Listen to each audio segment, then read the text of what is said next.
Hello and welcome to Property Summit. As ever, I have with me a team of hugely experienced property experts with a combined portfolio worth a whopping £1.5 billion. Together we'll delve into the very latest developments in the property world to make sense of what it means to you. I'm Emma Birchley and I'm joined by Richard Bush, who turned a personal interest in crowdfunding and peer-to-peer lending into a professional passion, co-founding Crowdlords, which pools resources to enable more people to benefit from investing in property. Also with me, Tony Gimple, a man with a direct and no-nonsense approach when delivering advice to buy-to-let landlords, investors and developers, whether that's on tax, accountancy, finance or succession planning. Also joining us is John Howard. He knows a thing or two about the property business, having bought and sold close to 4,000 houses, apartments and developments over 4 decades in the industry. And we have Nicholas Warwork, an investor, developer and property mentor who makes the most of his expertise in his role as CEO of the world's largest international property forum, providing advice on how to make money through property. And last but not least, it's Paul Mahoney, best-selling author and serial entrepreneur. He's the founder of Nova Financial Group, providing property investment advice with a particular focus on the buy-to-let sector. Hello to you all. Hi. So, this time we're going to talk about finance, how you finance your deals. And Richard, I'm going to come to you first. So, do you need to have a broker when it comes to sorting out that finance deal? You don't have to have a broker, but I think just like with mortgages, people generally think that to access finance, I need to go to a broker. Personally, we deal with brokers all the time. We get information sent to us every day by brokers, and the value they add is almost zero.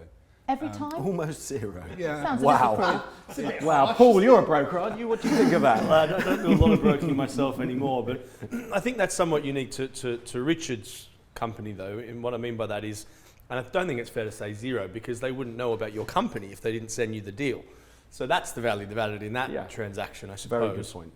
It depends what finance we're talking about, though. You know, like with buy-to-let, for example, more than half of the 1,500 odd products available are only available through brokers. Yeah. So if you try to do it yourself, you literally cut off to half the market and there's no other option to do that. Yeah. You also have to go down and speak to your local bank manager who, bank managers aren't what they used to be. They probably don't know half of what even their own products in a lot of cases. So, I think in some cases a good broker can add an awful lot of value, but it all depends on what we're talking about. I would like to qualify that. I'm talking about brokers that are dealing with development finance, not buy-to-let mortgages. Mortgages are different. It's a regulated industry. It has to be done. You need a certain qualification in order to offer a mortgage. But for borrowing, senior lending or raising equity, you don't need any qualification to introduce a borrower to a lender.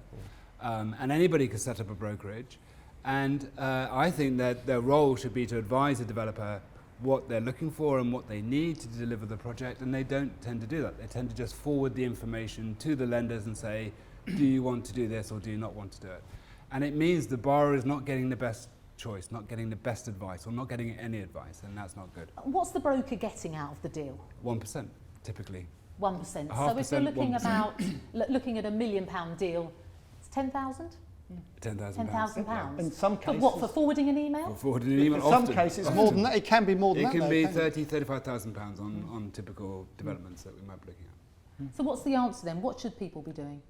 Become commercial brokers, by the sound of it. We're missing a trick. We're all sitting here thinking, well, that sounds quite good. I know I've got a few contacts. I think I could do that. But I mean, it's different for Paul because Paul's a fully qualified mortgage, broker, which is very different. It's very tough to become qualified in that game. Yeah. And we're talking about non-qualified people who are purely commercial. And now I'm doing these joint ventures. And people come to me with deals and want them funded. And a lot of them do come via brokers. And I have to tend to agree with you, Richard, that a lot of the ones, and it's not always the case, I know, but a lot who come to us really, I'd rather than they come organically to me and then we help them, and we might well recommend a broker to help them, but to start with, rather than through the broker. But in the old days, things have changed so much, haven't they, Rich, from when you and I started? I mean, and Tony, of course, in as much that you had a bank manager And if you knew other banks, and you'd go and speak to the banks direct. Yeah, because that's where the money came from. And that's where the money comes, and that's where it still comes from. But these days, there's all these new banks which have set up, and it's great in many ways for the industry, but they are expensive. Yeah. And everything's centralised now. And the bank manager has zero power. Zero power. He can't say yes or no to I anything. don't even know who my bank. I have a personal bank manager. Goodness knows who he is. You know, so the whole thing's a complete farce anyway. But it has changed completely, and I think to expect a first-time developer or investor looking to buy to let or whatever not to go through a broker, it is probably naive to think they won't. It seems a good place to start, maybe, if you're kind of like, well, where do I get the money from? I've seen the opportunity, I need the money. Yeah. And they will go for a broker, and they have to go for a broker, I think, in order to know who to talk to. But it's important that they know what to expect from the broker, so that they're pushing the broker to deliver the service that they should be getting. And that's the key point. You know, we've talked in earlier programs about instructing someone. Yeah. Well, you've got to know how to deal with that broker. You've got to understand what information is critical for that broker to be able to successfully understand A, what you want to achieve, B, what is possible, and C, that when the broker does pass it on to senior debt, crowdfunding, bank, whoever, all the bank or whoever is going to do is look at it and say, fine, I've got 99.9% of the information I need. It either goes or it doesn't. Whereas a lot of approaches I get, and I'm no longer in that game, you find you're the third, fourth, fifth or sixth person that they've potentially put the deal to. That you can put hours and hours and hours, and the whole thing falls over at the last moment through no fault of your own, because A, they hadn't told the broker The truth. a key fact or the truth. Yeah. Where the bodies are buried. Yeah, where the bodies are buried, etc. Yeah, or somebody's got there before you, or the survey report came back They're bad. dealing with 5 different brokers. I think a good broker, Tony, what you're saying there, a good broker knows their client, but more importantly, and especially when we're talking commercial lending and dev finance bridge loans, they know the lender and they know where it might fall down with the lender. Too many brokers just fill in the form and submit it to the lender that they think has got the best rate. Well, they've given the client goes, oh, best rate. Well, you won't get a loan with them because of your track record or because of your accounts or whatever the reason. Knowing the lender to micro detail, not just whacking off a form, is critical. I think also it's a little bit like the estate agent, isn't it? A good estate agent will progress the sale right through to the end. Any problems, they'll try and sort it out for you. And actually, you are paying for the ones with a commission of estate agent. You are paying for the ones who for the sales that fall through almost as much as you are the ones that don't. When it comes to looking for a deal, if you're not experienced, I suppose there can be an inclination to look at the top line figure, 9% or whatever it might be. Is that what you should be doing, or should you be digging deeper? Well, you've got to look at the true cost, obviously. Yeah, because there's some products have low rates and really high fees. So you might be paying 5% rate, but if there's a 4% arrangement fee, well, that exit fees as well. and then exit fees as well, and that arrangement fee is the broker's fee mainly. includes the broker's fee. Includes the broker's fee. So you're paying. You may not be paying up front for the broker's service, but you're paying it at the end. It's hidden in there. Yeah. Because the bank aren't paying it, that's for sure. Paul's point about the total cost is such a key one. We had one recently where there were 3 offers of lending, all about the same rates, all about 8.5% per year, but the difference in total cost was about £120,000. And it was only an 18-month project. And it's things like the fees, but it's also things like, do they charge on the gross loan from day one, or do they charge on money that's been drawn down? That makes a huge difference in terms of the interest. What do they charge if you go over the term by a month or two? And the broker's job, I think, is to look at the total cost in different scenarios. So when it goes to plan, or if it doesn't go to plan, what is the cost going to be to you? And in your experience, are they doing that? In my experience, most of them aren't doing that. There are some very good ones, but in my experience, most of the ones that we deal with are not doing that. Sorry. Sorry, I think that especially applies to development finance because a lot of brokers in development finance, they're kind of throwing the proverbial at the wall and seeing what sticks. And a lot of them aren't qualified either. They're not qualified. Similar to estate agents, you know, a concreter can become a estate agent tomorrow, and nothing against concreters, but they probably don't know an awful lot about property, selling property, and that sort of thing. Yeah. It's the same with brokers. You can literally set up tomorrow with no qualifications, and therefore there's a huge difference between a good one and a bad one. Yeah. So like everything that we talk about in these programs, actually it always comes back to getting advice from people who've been there already, researching it properly, not looking under B for broker and grabbing the first person kind of thing. Yeah. You know, a good broker should be looking after their client, and this is what's so frustrating. They should be looking after their client, like a solicitor should be. And that's another thing on fees, is a lot of people don't want to pay a brokerage fee. No. But actually, in a lot of cases, you're better off paying a brokerage fee because then the broker can act on your best interests rather than just chasing commissions. And that's not always the case either, you know. Typically, the lender will charge the broker fee and then pay the broker. So it's normally down to the lender to pay the broker, not the developer. So if you were my broker, I wouldn't pay you. You would get paid by Nick when he lends me the money. Thanks very much. Yeah. I think it depends on the products we're talking about again. But you know, some brokers will charge a fee to put in an application, for example. Which I don't mind that, because actually you think, well, they are doing a job, but then if they're getting a massive fee off the bank, which is all via you anyway, then it is a bit soul destroying. It's a bit like property sourcing. You know, the PRS scheme and these other schemes have come in to stop property sources charging both sides of the deal and being conflicted. Yeah. Actually, that really needs to be looked at maybe in more detail with brokers charging the client and getting their fee for the without question. It's not really that ethical. So once you've done your finance deal, you've got it all sorted, do you then kind of sit back and go, great, I've got through that hurdle, let's develop the development or do whatever it is you're using the money for, and until you get to the end of the term, or have you got to keep your eyes peeled on it? Well, what I would say is, and what we're finding when we're putting the deposits in for these developers who haven't got the deposit, if you like, we're putting in the junior debt on deals, is that the terms you get first from some of these so-called property banks are not what you end up with at the end. By the time they've done their due diligence and everything else, we've got one at the moment where we were investing £450,000 into this project.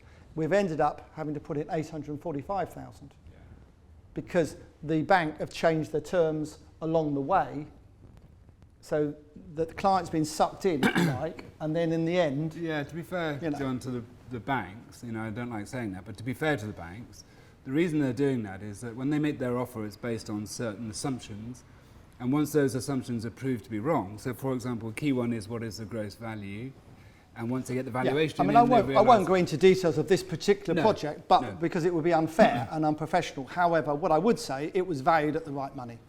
Okay. So, but I'm just saying, just because you got an offer, it doesn't mean that at the end, that's going to be the case. To answer your question, I think, does the broker just get the deal and then walk out? I think in development finance, the answer to that's no. A good broker will stay involved throughout the deal, stay involved in the drawdown process. So if you're taking development finance, every month there's a drawdown. Good broker will get involved in that and massage the relationship between the bank, yourselves, and the fund monitor, who's usually a surveying firm that's put in place by the bank to monitor the build, check it's getting built and the money's going somewhere. And then they keep that whole dynamic together. It's really important. And also deal with issues that come up. Once you've got the agreement in principle, getting it through is, it's like all these house tricky, deals. Any sale, it's okay having a buyer, but getting it, that's 30% of the job. Getting it through to the end is the other 70%. Yeah, how aware should you be right at the beginning when you're getting your finance deal of the fact that it may not be done by the time you expected? I mean, and what impact can that have? Because that does happen, doesn't it? Really good question, isn't it? At the moment, that's very common. Most developments are 6 months, maybe a year behind because of COVID. And so they've gone past the end of their term.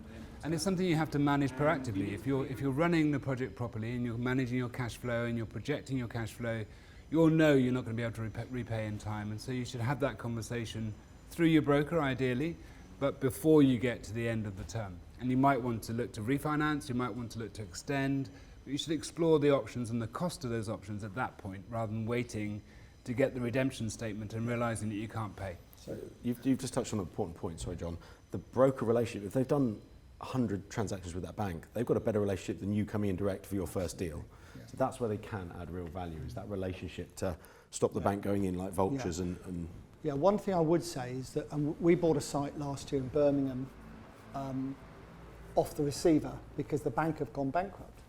The bank have gone bankrupt. Now, 20 years ago, Richard and me and Tony would have thought, a bank going bankrupt, that's impossible. Yeah. But these days, there are a lot of these small banks about, and if they're offering you fantastic terms, better than anyone else's, just check why. And whoever the bank is, do research on them. Look at their last set of accounts. See whether you're comfortable to actually borrow from them, because it may well be that they're in a more precarious financial position than you are. Just because they're called a bank doesn't mean they've got the money. Exactly, because if they go bust, that means basically your site goes bust, because they will then claw, whoever the receiver is will claw the money back to pay whoever's through, by forcing you to refinance if you can, and if not, they'll take it off you. With refinancing, do you tend to go back to the same source of the finance in the first place, or like with a house when you might remortgage and go to a completely different lender, do you do that, or is it just too much aggro when it comes to a development? Look, you can do either or. I think a good point that Richard made before was understanding what happens at the end and knowing that you're more than likely to need longer than what you initially thought, because some lenders can be really aggressive when it gets to the end, and they can really, bridging lenders and that sort of thing, that they can really come down on you really hard, and that's where some of them make their money, is when they've got you under their boot. So you need to be aware of that. But hopefully you will have an option of perhaps going with a different lender, or finding a way out. I think also with bridges, what you've got to remember, the total amount they lend will then be reduced by the interest that you're paying. So I'm right in saying, aren't I, Richard? Yeah, your net loan is a lot less. The net loan they'll give you is less than what they're offering you, because they take the interest for the first 12 months first. Yeah, so the net loan will be the same, but the gross loan, which is the amount that you owe them from the very beginning, will include the interest that they've allowed for during that period. Yeah, but they what I'm saying is, if the interest is 12,000 for the first 12 months, they will take off that what they give you from day one, and people get caught out by that. They'll be 12,000 short because they thought they were lending the full amount and pay the interest on a monthly basis, but they don't. The bank want the whole of the 12 months interest first. So the net amount they give you is less. Do you ever get a situation where you get to the end of your term and you struggle because of a change in the markets or whatever? You struggle to get the finance you need to carry on. Is that when it all falls apart? I mean, tell me how it... It can do, yeah. There's the broad range of lenders out there, and generally the more flexible, the more expensive. So quite often when people get themselves in trouble like that, they have to go with a more flexible, more expensive lender, which will help them get out of that difficult situation, but is obviously going to cost them quite a lot of money to do it. I think the other thing is it takes time for a lender to decide whether or not to lend. So if you're with lender A and you're getting to the end of the term and there's only a month left, you might find lender B who will lend to you less now because a lot of the risk has been taken out, but they don't have the time to go through due diligence and do their credit checking and so on, so you don't have that option. So the sooner you start to look at it, the more options you have. So if you've got to the month to go point and you haven't got the time, what do you do? Well, you shouldn't get to that point. No, but if you do, there are bridge lenders out there that will charge you a fortune. But having listened to this show, you have no excuse. Would you say 3 months, Richard, before the deadline? At least 3 months. Maybe 4? Yeah. You should know every month where you're tracking in terms of your original cash flow. And as soon as you get behind, then start talking to your lender. The sooner you start talking... Anticipate the problems before they happen. Is there, this is a very inexperienced question from someone inexperienced, but is there a certain percentage of return that you should be targeting and expecting, which will enable you to ride whatever waves have happened over the period of the development, that you should be looking at? In terms of the profit levels on the whole development? Yeah, profit levels on the whole development. I think a big scale developer expects at least 20 to maybe 25% profit. Yeah, I would say the big house builders work on a lot less. Yeah, because there's like a sausage factory. They just churn out these houses. They know exactly to the penny what they're going to spend when they build them. For me, I always strive to make a net profit on costs of 30% after all costs, 30%. And if I can't do that, I don't do it. But that's interesting. So 30%, so let's say it's a 2-year project. And let's assume, for argument's sake, you're borrowing all the money because it's easier that way, and you're paying 10% a year. Thank you very much, Richard. You're welcome. Can I borrow all the money? Yes, you can. Thank on a you. JV, yes, Thank you can. But if you're paying 10% a year and your project is delayed by a year, then that 10% is a third of your profit gone already. If your costs are higher than you expected, that's an extra 10% gone already. And if you can't sell, so you're discounting to sell, and before you know it, you have no profit at all. I agree. That finance can eat your profit before big you... time. In a blink. Big time. But you know what? And I have so many people send me deals which have got 10, 15, 20% in them.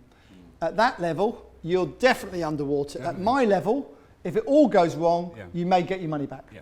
That's the difference. So because, well, sorry, Tony. So I was going to say, we're talking, mainly about larger scale. But what about people who are relatively new to development? Mm-hmm. What kind of returns? I still expect them to make 30%. You still expect them to make 30%? I do. Okay. Yeah. All right. Yeah, I think it depends on how much is involved. If it's just a small renovation type project, then perhaps a little bit less. But in saying that, some small renovation type projects can make a lot more as well.